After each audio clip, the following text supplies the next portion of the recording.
Assalamualaikum warahmatullahi wabarakatuh. Marilah terlebih dahulu kita membaca doa belajar.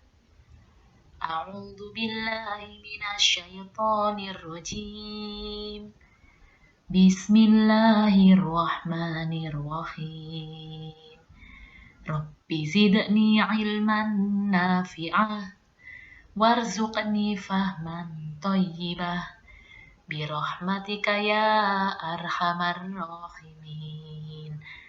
Amin ya rabbal alamin.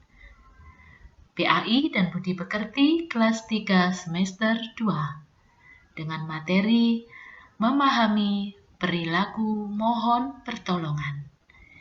Diharapkan setelah mempelajari materi ini, kalian senantiasa memohon pertolongan atau berdoa hanya kepada Allah Subhanahu wa Ta'ala dengan hati yang ikhlas dan khusyuk. Anak-anak, kita hanya memohon pertolongan atau berdoa kepada Allah Subhanahu wa Ta'ala. Memang benar, ketika Allah mengabulkan permohonan kita, bukan Allah langsung yang menolong kita, tetapi Allah menggerakkan hati manusia untuk menolong kita. Seperti pada gambar yang kalian lihat, ada seorang anak yang kejebur sungai. Allah tidak menolong langsung anak tersebut, tetapi Allah menggerakkan hati temannya untuk menolong anak yang kejebur sungai. Begitu juga dengan bis yang sedang mogok karena banjir. Allah menggerakkan hati manusia untuk membantu mendorong bis. Bukan Allah langsung yang menolong untuk mendorong bis. Semua itu karena doa-doa yang kita panjatkan didengar dan dikabulkan oleh Allah Subhanahu wa Ta'ala. Untuk itu anak-anak, kita tidak boleh putus asa dalam berdoa.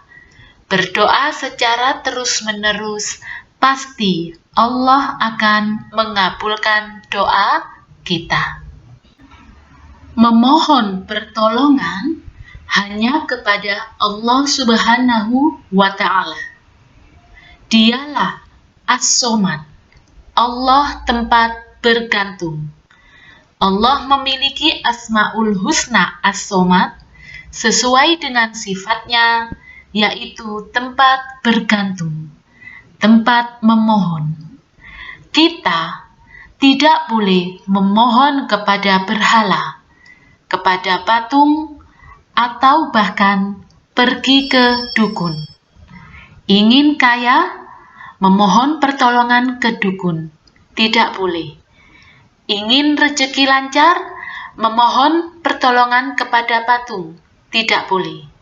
Karena perbuatan memohon kepada selain Allah disebut perbuatan syirik. Syirik artinya menyekutukan Allah, menduakan Allah. Sedangkan orang-orang yang berbuat syirik, orang-orang yang memohon pertolongan kepada berhala, orang-orang yang pergi ke dukun untuk memohon pertolongan disebut musyrik. Jadi, perbuatannya disebut syirik, orang yang melakukan syirik disebut musyrik. Dan perbuatan syirik ini adalah dosa besar yang tidak akan diampuni oleh Allah Subhanahu wa Ta'ala. Jangan sekali-kali kita memohon pertolongan kepada berhala atau pergi ke dukun. Karena itu semua adalah perbuatan syirik. Dan apabila kita pergi ke dukun, maka sholat kita tidak akan diterima oleh Allah selama 40 hari. karena kita sudah berbuat syirik. Na'udzubillah, jangan sampai kita menjadi orang musyrik. Perintah memohon pertolongan hanya kepada Allah diterangkan di dalam surat Al-Fatihah ayat 5 yang bunyinya Iyyaka na'budu wa iyyaka nasta'in. Artinya, hanya Engkaulah yang kami sembah dan hanya kepada Engkaulah kami mohon pertolongan. Siapa yang dimaksud Engkau?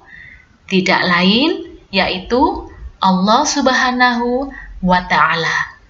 Jadi anak-anak, kita sebagai umat Islam tidak boleh ragu lagi untuk memohon pertolongan kepada Allah. Hanya Allah lah tempat kita memohon. Hanya Allah lah tempat kita berdoa. Hanya Allah lah tempat kita memohon pertolongan. Setelah mempelajari materi memohon pertolongan, aku harus memiliki sikap. Aku harus selalu memohon pertolongan kepada Allah Subhanahu wa Ta'ala di waktu sempit maupun lapang. Berdoa hanya kepada Allah.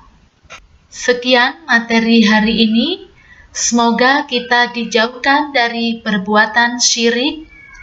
Dan selanjutnya, tugas kalian adalah menjawab 4 pertanyaan berikut. Sebelum kita akhiri, mari kita membaca Alhamdulillahirabbil alamin. Wassalamualaikum warahmatullahi wabarakatuh.